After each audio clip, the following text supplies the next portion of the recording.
And the BBE is now live on Facebook and YouTube for almost getting close to our year anniversary of doing this one. And we're super duper excited to have new/old friends join us for games and a lot of other fun stuff. So let's kick it off. Nottingham Ale, boys, Nottingham Ale, no liquor on earth is like Nottingham Ale. Nottingham Ale, boys, Nottingham Ale, no liquor on earth is like Nottingham Ale. Nottingham Ale, boys, Nottingham Ale, no liquor on earth is like Nottingham Ale. Nottingham Ale, boys, Nottingham Ale, no liquor on earth is like Nottingham Ale. All right, so I'm just pulling this up right now. And I am Thomas Allen. I have been your host for quite a while. And I am a countertenor here in Chicago. Would love my friends to introduce themselves. I'm Leanne Dale Ragusa. I'm one of the directors of the BBE, the resident flute player, and I'm streaming to you from Bloomington, Indiana. And I am another one of the directors of the BBE. I'm Brandy Berry Benson, streaming to you from Chicago, Illinois. And I am super thrilled to have Bob Wiemken and Joan Kimball, the co-artistic directors and founders of Piffaro from the East Coast in Philly. Thank you guys for joining us. It is so awesome to have you guys and so nice to finally see you. I missed seeing you this last summer like we usually would. And it's so nice to see you here. It's great to be here. Thank you so much thanks for asking us. Yeah. Looking forward to it. Absolutely. All right. Are we up all right for the first Are we ready? Okay. So I'm getting this weird feedback where I'm hearing everybody talk 2 or 3 times after they've stopped talking. And so it's like really messing with my head. Oh boy. But I will try to ignore that. So here we go. Leanne, take it off. All right. So this is, I have a hat. I like it. The Sordid Lives of Composers. So how it works is I'm going to read you a little paragraph about a composer. I may or may not leave out obvious information about the composer, but there will be 4 multiple choice composers' names on the screen. So you guys get to narrow it down that way. But before you answer, there'll be a little thinking music, just like Jeopardy. So let's get started with the first question. So this Italian string player and composer worked at the turn of the 17th century. You've heard the saying macho man. Well, this guy was the Mantuan man. Actually, he was the Mantuan music man because he spent his entire career in Mantua. While he wasn't a regular member of the Gonzaga court musicians, he was often hired to play at court. He has 13 volumes of music, which contain mostly Italian, secular polyphony, madrigals, canzonetti, balletti, madrigaletti. He was also one of the earliest composers to include a separate continuo part with his works. Was this composer Monteverdi, Rossi, Caccini, or Allegri? But first, a little thinking music.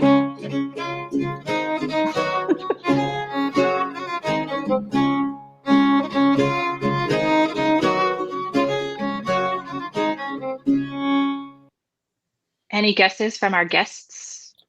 Okay, Joan, what do you think? I mean, well, I think it's Mr. Monteverdi. You do.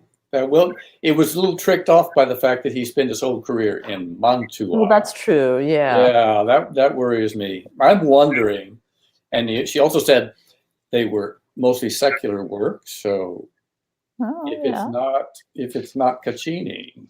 Wouldn't be Francesco. Oh, that's true. Did not say one way or another the gender of this person, but I didn't hear a sordid detail, Leanne. I thought this was going to be something.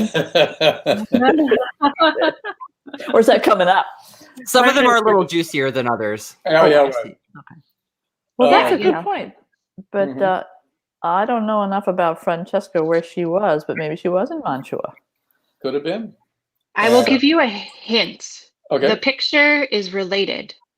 Oh, that helps you with your answer. Well, but it's not Monteverdi. And it's not Rossi. So it must be Allegri. That must be Allegri. Are you sure that one of those people that you Ruled out is not the answer. Well, I know it's not Rossi because he. Yeah. Really? Yes, Hmm.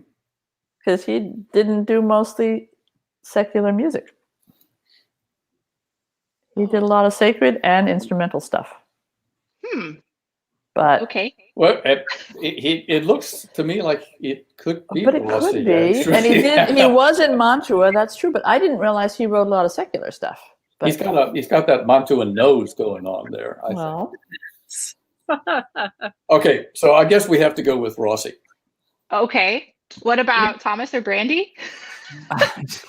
Well, I mean, I was all about Monteverdi until you said he was only in Mantua.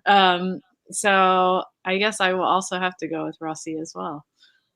I'm just gonna go with Rossi because I do not think with literally the same conversation playing over and over again in my ear. I'm just gonna go with Rossi, which is what everybody else is doing, and continue to read lips and pretend like I know what's going on. So the answer that I was looking for was yes, Rossi. No. Okay. Good. Yeah. This is not my forte, so I mean, maybe my research was not extensive enough, but this is what I found in my research for today. Okay, good.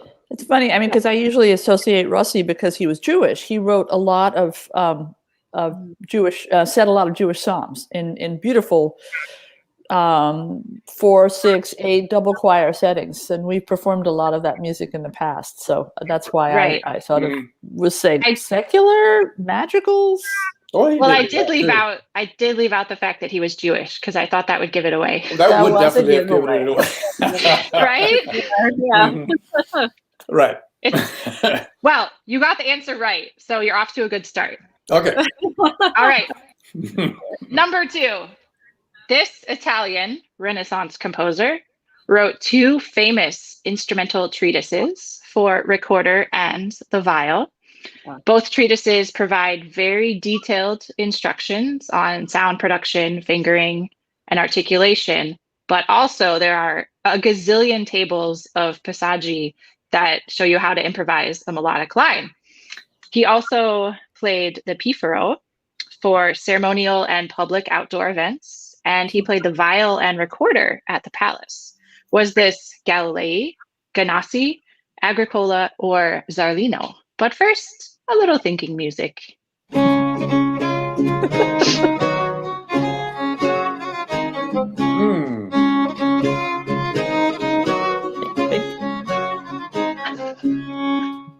Any guesses?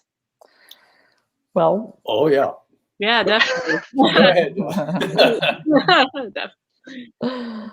Take it away, Joan. well, why me? I say Ganassi, yeah. Yeah, it's definitely Ganassi. I would say Ganassi, although Agricola shared some of those traits. Martin Agricola did share some of those traits. He published two volumes, and he was also a player, but he didn't produce all of the. He didn't produce stuff all that of Ganassi did. Yeah, the- so I'm going to go with Ganassi. I would go with All right. Ganassi too. Thomas, do you know these composers? I mean, I know yes and no. It's really hard for me to make a good guess, but I couldn't really hear what you said, so I may have to sit this one out. I'm sorry. Oh, that's fine. Well, they are all correct. It is Ganassi. Yay. All right. So my last question, Okay. Thomas. Slow motion, it's changing. It's coming. Kind of stuck. Oh, there it is. Okay. Wow. This Florentine composer worked at the Basilica of San Lorenzo in Florence. All of his surviving music was published in the year 1616.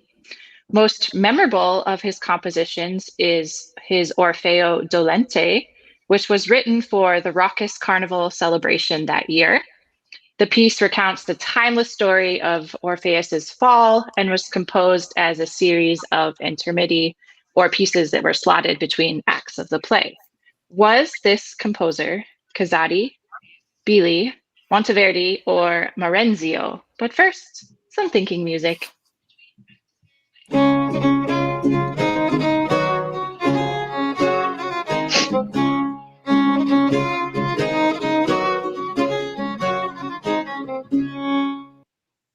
Any guesses? All right, see. There's a Yeah. well, I would say there's a clue. I don't know if you can see the name at the bottom of the picture.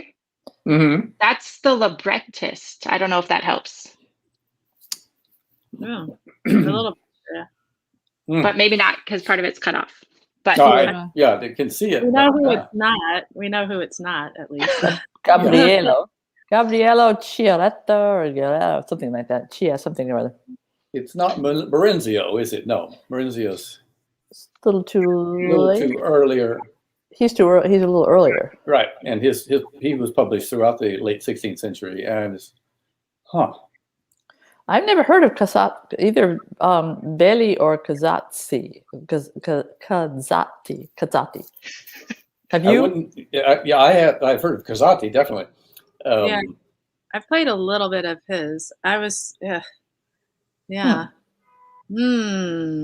And it wouldn't be Monteverdi because he wasn't all published in 1616, right? So it was earlier. Yeah. I think it's Kazati or Belli. Belli. Yeah. Thomas, have you sung this by chance? I'm still having that problem where I'm hearing like 3 or 4 conversations at the exact same time. So I'm passing on this one. So I can't answer your question. Okay. All right. So I'm going to flip a coin and go with Kazati. I guess it's either between Domenico Belli and maybe I'll just say Belli to see if we can do a toss up here. Good idea.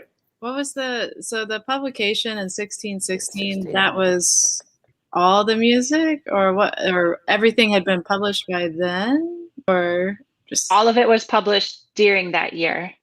During that year. Okay. Interesting. I didn't know this until I read about this composer. Yeah, this is a tough one. I didn't know this composer. Oh wait, it went away. Oh, then yeah. Do you remember the names? Do you need the names? Oh no. Kazati and Belli. Yeah, and Okay. Belli were Those are the 2 choices. you We narrowed it down to. Brandy, go with your favorite letter. Okay. Oh. I was like, but maybe honing back into the GRE, skills here, you wouldn't choose the same letter again. No, just I'll go with. I guess I'll go with B, unless Leanne's setting me up. Yes, you are correct. It's Bailey. Pizzati was later. Right? Yeah, I would think Pizzati was a little bit later, but I don't know. Yeah, I had to try to find other composers that were from this sort of time period that were Italian. So yeah, okay. But so yeah. it is Belli. It is Belli. Yeah, good. Right. And he was in Florence. Huh. He was. That's interesting. I have not played a lot of that any, or maybe I have and don't recall. I've never played it. So. Interesting. Well, we learned something new. All right, looks like All right. all right. So we're ready to go. I'm sorry, I'm having such problems with this. Oh, no. I'm going to go ahead and go on to the next thing. I hope that it works. This is great. I love live. This is awesome. But anyway, so we'll move to my game now, which is Thomas's Revenge and Cat Doppelgangers. I'm feeling particularly vengeful towards StreamYard because it's causing me some grief right now. But how the game works is when we go to the next screen, you will see 3 to 4 names of composers, and then we'll listen to a snippet about 30 seconds, 40 seconds of a piece. And then we'll take a stab based off of our style practice knowledge at who that composer might be. And then I will reveal who it was. I will reveal what album it came from, if it was from an album, as well as a cat doppelganger, which I selected in some ways just based off of my own personal feelings at the moment or having to do something with the picture or the composer. So this is your first set of composers. So we have John, Guillaume, and Clément. And here is your first snippet.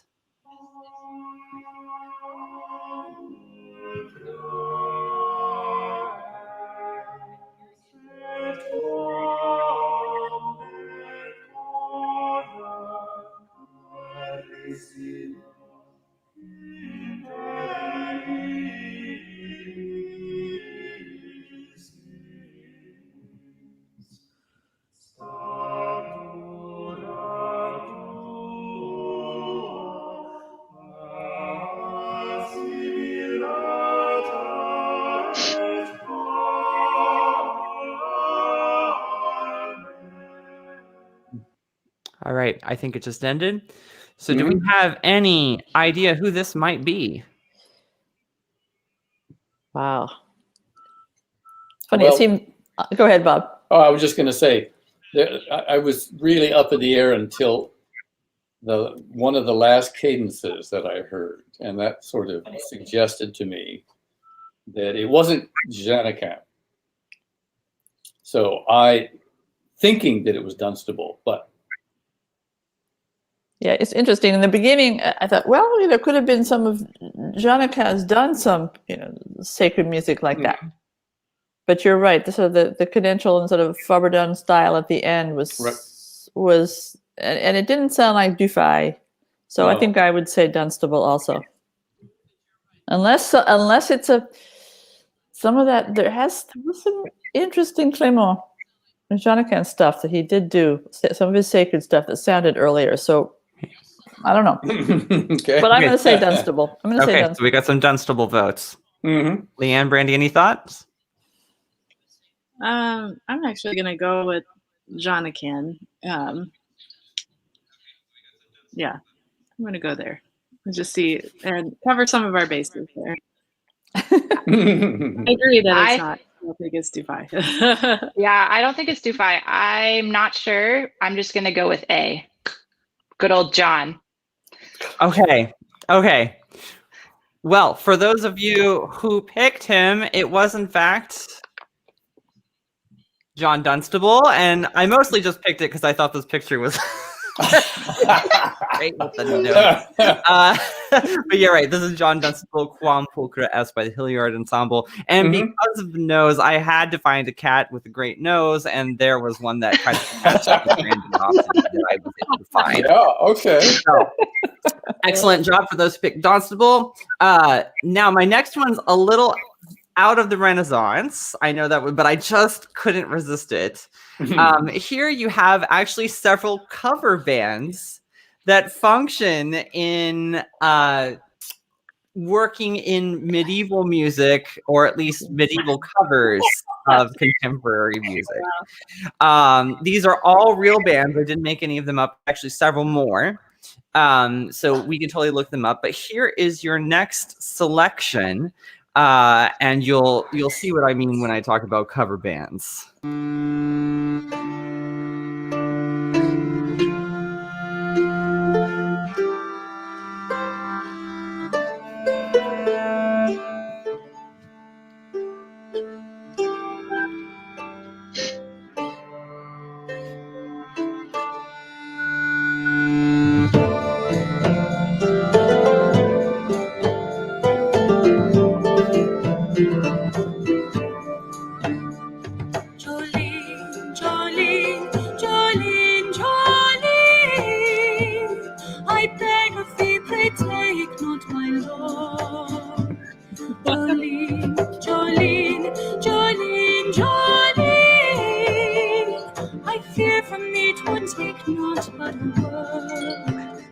All right, so I know this may be out of your wheelhouse, but we're just gonna have some fun and take a wild guess at who do you think did this particular cover, and bonus points if you know the song and who did that as well. Was it Hildegard von Blingen, Ars Insana, Bardcore, or Cornelius Link? Any wild guesses out there?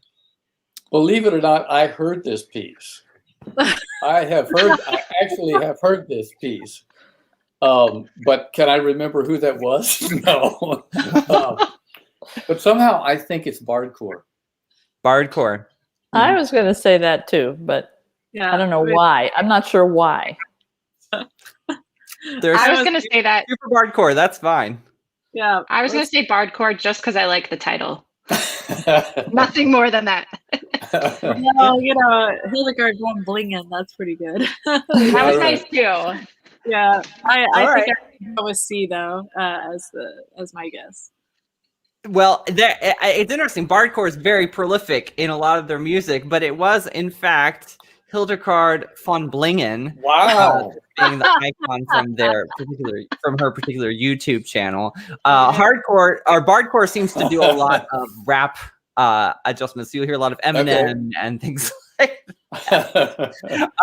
But yeah, so this was a lot of fun. I'm glad you heard it. She's done lots of other covers. I'm gonna let her know that we did this because I think it'll be she'll really get a kick out of it. And maybe she'll join us on the show one time. But yeah, and so of course, if you think about the iconography of Hildegard and all of the great graphics, you kind of have to go back to some old manuscripts. And here's her boss. There we go. All right, good job. Well, we actually survived my my show, so good job, y'all. And now Brandy gets to take it over too. Excellent. So now we're going to come to 2 truths and a lie, and I'm going to read 3 statements. And then, of course, your job is to pick what you think is the lie. All right. But there will be a little thinking music as you ponder these 3 statements. So, statement number 1. This is about the first Renaissance fair ever that was in the U.S. All right. So, the first Renaissance fair in the U.S. took place in Southern California in the spring of 1963. The 5 general classes of attire at this Renaissance Pleasure Fair of Southern California are nobility, military, gentry, merchant, and yeoman. And then the 3rd statement, King Henry VIII was a champion at jousting until he died suddenly at his last jousting tournament. Which statement is the lie? And now for a little thinking music.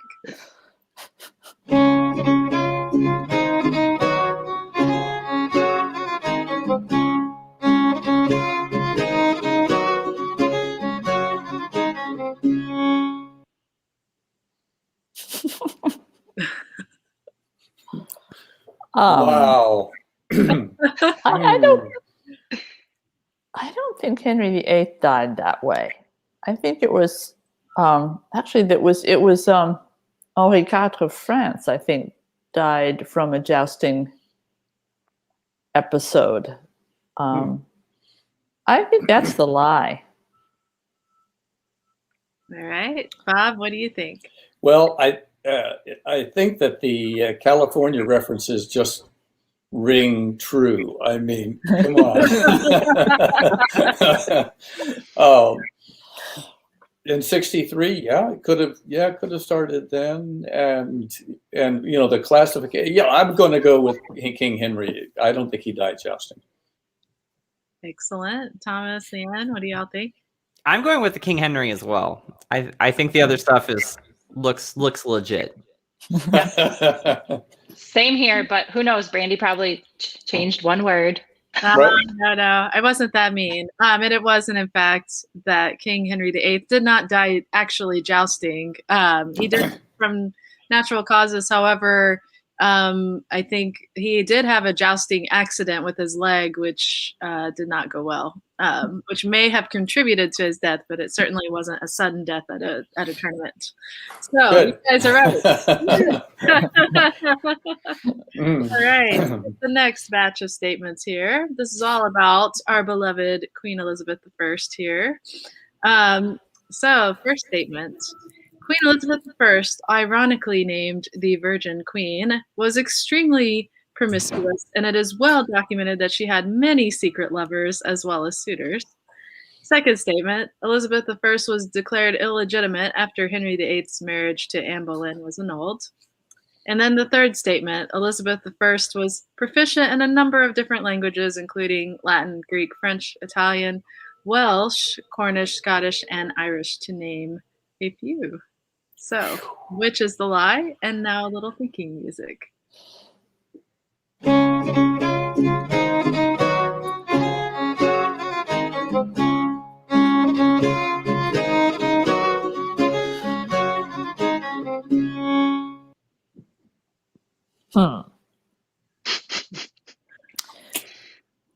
Yeah. Okay. I know she had many suitors. Hmm. But I Yeah, don't secret lovers. I don't know. And I don't think she was extremely promiscuous. I think that's the lie, but I could be wrong. Yeah, I'm thinking like I knew she had a lot of suitors, people interested, but I'm wondering the lovers thing. I'm not sure either. Yeah, but I'm wondering about the languages. I mean, were all those languages even spoken at that time? Were they all current? Well, she was. Yeah. Does it mean she read them or was she spoke them? Who knows? Yeah. To name a few. Yeah. Well. And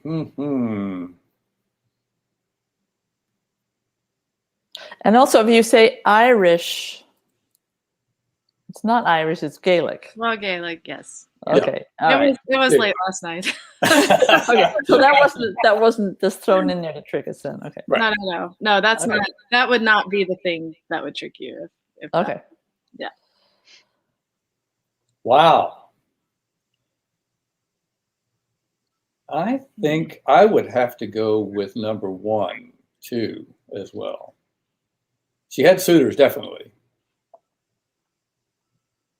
And this has been new research that's come out from her, whatever, private letters. Yeah. Right. Oh, Leanne, what are you going to say? I'm torn between the first one and the last one because I know she had suitors, but then I'm not sure about all those languages because it says to name a few. I'll go with the third one just to cover the bases. All right. So we've got a vote Team player. For 1, vote for 3.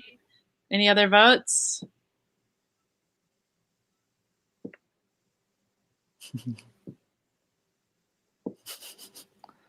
Yeah, you're going to reveal. Yeah. Oh, if anybody wants to cast their vote, that they. I said 1. You said 1? Yeah. Oh, I said 1, but you know what? I'm going to change it to 3. Okay. So we've got 2 for 1 and 2 for 3. All right. So the lie is actually number 1. That it is not well documented that she had many secret lovers. In fact, I think there were only, there was Robert Dudley, right? And then maybe another. But yeah, that was the wording that was tricksy there because even though a lot of people accused her of having all these secret possibilities happening, but then the third actually, so I chose the word proficient to kind of help cover the bases whether she spoke or read, but those were in fact those languages that she was able to read or speak. Wow. Great. Amazing. Yeah. Right. Very well educated woman. All right. Last batch of your statements here. So this is centering around Elizabeth and Byrd and Tallis. So first statement, although they couldn't openly practice their Catholic faith, Elizabeth I favored her 2 resident composers, William Byrd and Thomas Tallis. Second statement, Elizabeth I granted both Byrd and Tallis a joint monopoly to print, import, and sell music together. And then the last statement, that Tallis contributed more motets than Byrd to Canciones Sacrae, a collection of music that they dedicated to Elizabeth I. So which one is the lie? And now for a little thinking music.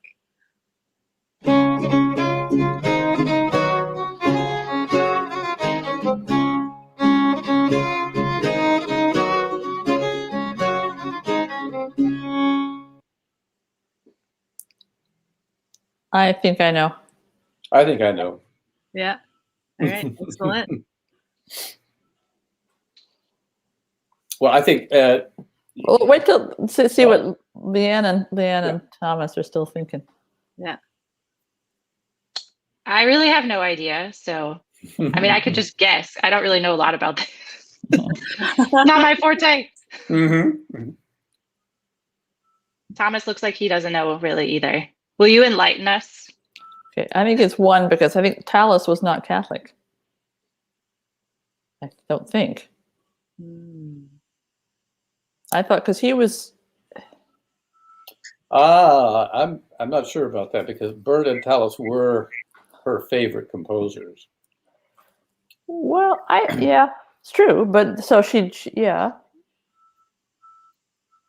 But I think that the false statement there is that, because I don't think Tallis was Catholic, but I could be wrong. I don't know. Mm-hmm.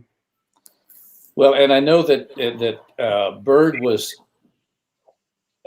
granted the whatever it's called, but I didn't know there was a joint monopoly. I thought it was just Byrd. That's why I'm thinking the 2 is not right. And I know 3 is correct. Or I'm almost sure 3 is correct. Would be surprised. Could be. I could be wrong. All right, so we've got a vote for. Do we have a vote for 1 and a vote for 2?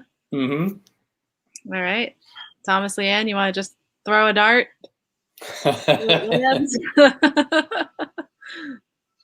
I'm gonna go with the second one because B, Brandy, Barry Benson. I don't know.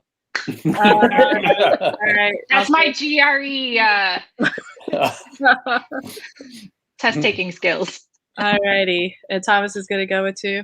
Well, you've all been stumped. It's actually number 3. Oh. Well, yeah, Byrd contributed 18. Tallis contributed 16. Oh my gosh. Oh wow. Yeah, so he was Catholic. All right, I guess. Yeah, he was Catholic. So yeah, but like I said, if this had been presented to me, I would have, not answer. Excellent. Good questions. Good questions all. Yeah. So now we're at the part of the show where Thomas is going to leave us for a second and magically reappear again. But then we're going to chat with you guys about what's coming up. Actually, you also had a really cool project that just happened too, not too long ago. And then any fun things you've discovered about yourself, or any little hobbies you've picked up in this interesting quarantine pandemic time. So first of all, why don't you chat with us a little bit about what's just happened. You had a really cool 12th night masquerade kind of situation. So you want to jump into that? Sure. Well, with this pandemic year, of course, all of our lives have changed, so we, of course, with everyone else, decided we could not do live concerts. So we began to replace our season with digital productions, and the second one was a 12th night show. We don't generally do a 12th night thing. We always do a Christmas related show with the weekend before Christmas if it's available. And but I forget, Joan, what the first impulse was. Yeah, well, the first impulse was that Grant Herod, who's one of our members, said, well, why don't we do just a little 5-minute spoof of a video on masks? The idea was where we could wear masks, we could put masks on the instruments, we could do funny things and just have it sort of a 5-minute thing. But then when we decided that we really couldn't do, we had one project in mind that we're thinking of for Christmas, a video, but that didn't work out. So then we thought, and he suggested, well, why not do a mask, the sort of on the English tradition of mask dances and masks, and which does involve this kind of mask. So that's exactly what we did. He put together about 15 dances, and then we also augmented the show since it was we did it on January 6th, which is 12th night. We did 5th, which is 12th night, and of course the 6th is Epiphany. So we did a couple of sacred pieces that were representative of the talked about the three kings, and we actually did wear. We really did get some fun masks. We did some pieces. There was a goat's mask, bird's mask, baboon's mask, and some witches. So it was really fun. And Grant choreographed an entry dance, and we recorded the music ahead of time, and then played that while we danced. It came in with candles and torches. It was really very fun. So, and we recorded it. Yeah, go ahead, Bob. Well, we were imitating some of the iconography for 12th Night Mask because it's well documented. In fact, a lot of the music that we played were actually mentioned as played in 12th Night, in the 12th Night Mass in England.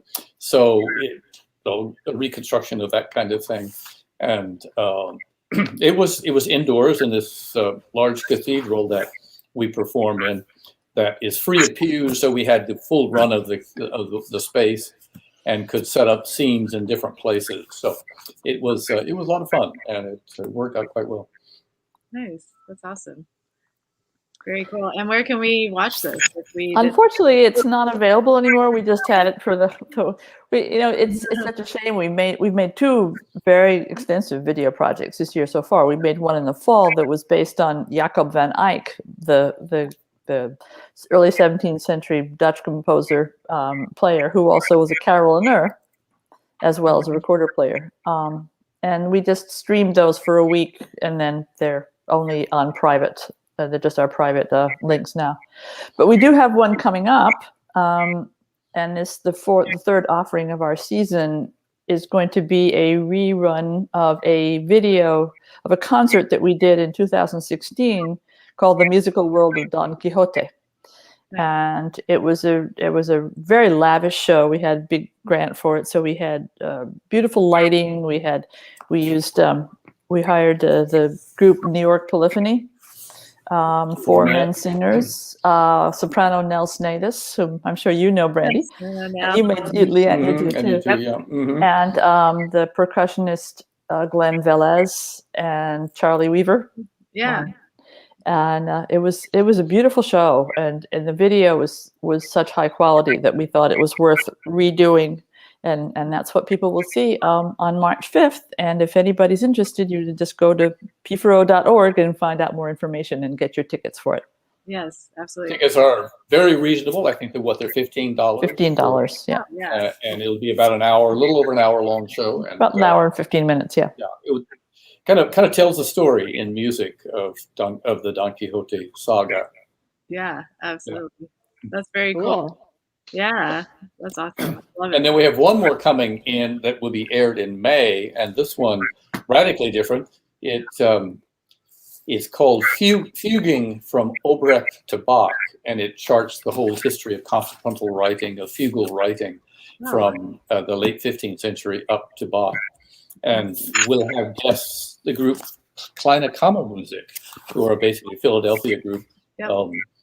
2 oboes, bassoon, 2 oboes, recorders, bassoon, viola da gamba, and harpsichord. So they will, and we'll do things together as well as hear from both Piffaro and from Kleine Kammermusik. So it should be a lot of fun. Oh yeah, that's awesome. I know those guys too. Shout out to all of y'all. Yeah. Jeffrey and Right, Jeffrey and Leon. Sure, yeah. Great friends. Oh yeah, they're awesome. That's great. That's really exciting. Well, and then also too, what have you guys have been, even just outside of music, have you taken on any, we always like to ask folks if they've taken on any unique little skills or hobbies. Well, for us, it's really been strange. I mean, I read these stories about, and I feel for all the people who are out of jobs and have, what do I do with my time? We have been busier than ever. It takes so much more work to put these digital productions together than it does to put a live concert together. Yeah. And so there hasn't been time to discover anything extraordinary about myself. I don't think, Joan, if you've got something in mind, I don't know. Well, you did. It was in the early part of the pandemic. It was up through the summer, or the early summer, I guess. We didn't have as much because everything was canceled, and we weren't planning any videos then. So we did have a little bit more time. And it's funny. I made masks. I made lots of masks for people. But then Bob said, you have leather, Joan. Can you pick some leather and make me a nice leather case for my chisels? Oh, right. We'll see. So I backstory is that I've worked with a couple of instrument makers to make the leather bags for bagpipes. You know about my bagpiping from right? Right. Anyway, so I had lots of leather left over. So I did that, and then I thought, I should do something. So it's totally weird. I made about half a dozen patchwork pillows out of pieces of different colored leather. Ooh, That was so cool. one weird thing. I've given a couple away. The rest are just sort of sitting in my studio. So Do you have one within reach, or? yeah, Yeah, hold you on. do. While she's going, Oh yeah. I have been, and that reminds me, I have been renovating. What my avocation is home renovation. And there's Ooh, I the love bill. it. Pretty. Isn't that great? That is beautiful. Oh my God. So I did spend a couple of months working on my bathroom. I've been working on a bathroom for about 9 years, and one of these years it'll be finished. Is it getting I know, closer? it's hard to At least. I'm very much closer, but water is not running yet. That's a key function. Mhm. The bathroom. Right. Just a little. Mm-hmm. So there's just a couple of little weird things that we did.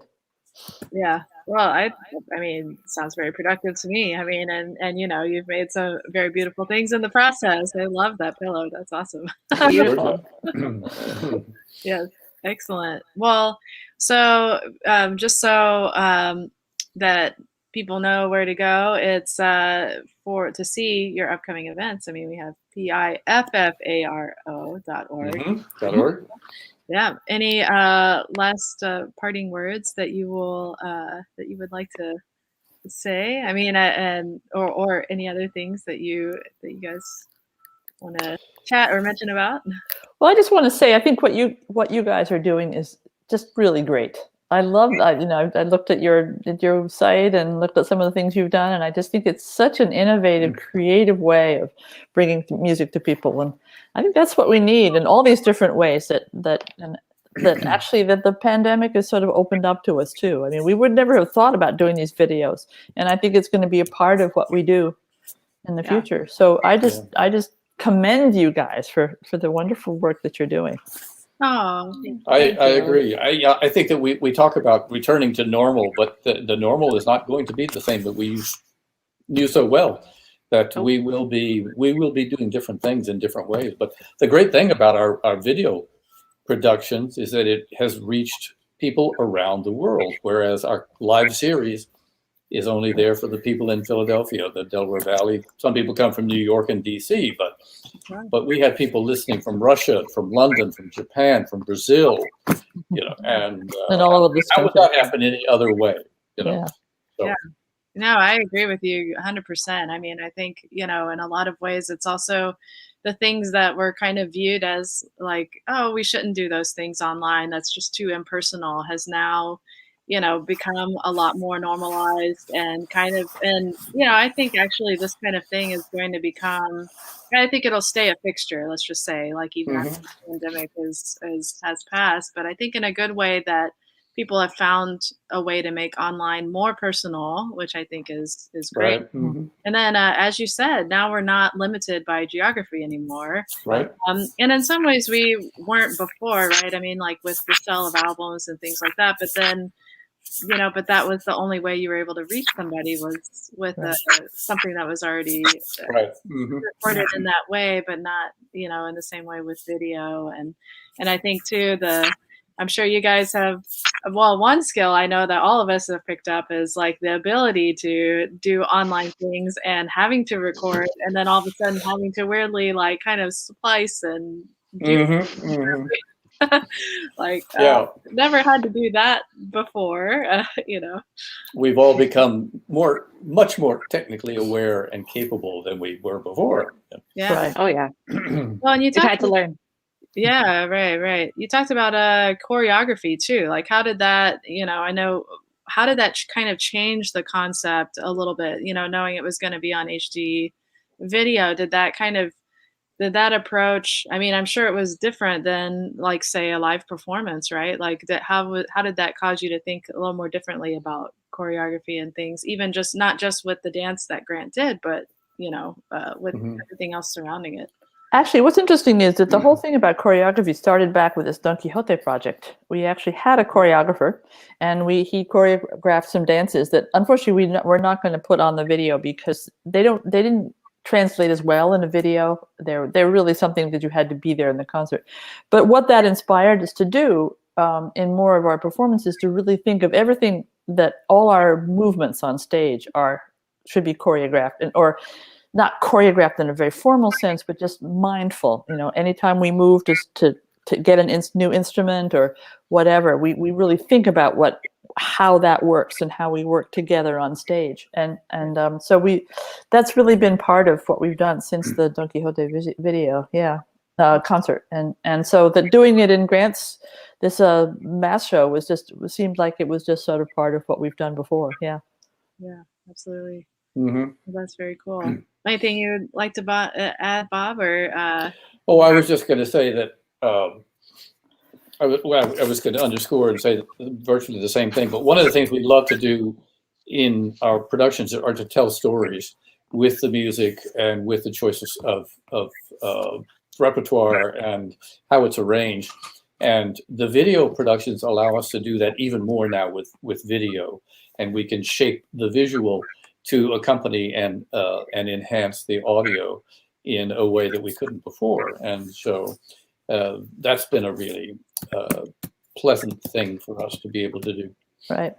Oh, that's very cool. Well, we're super excited to check out what's happening for y'all March 5th. So March 5th, everybody, go to piffaro.org, piffaro.org.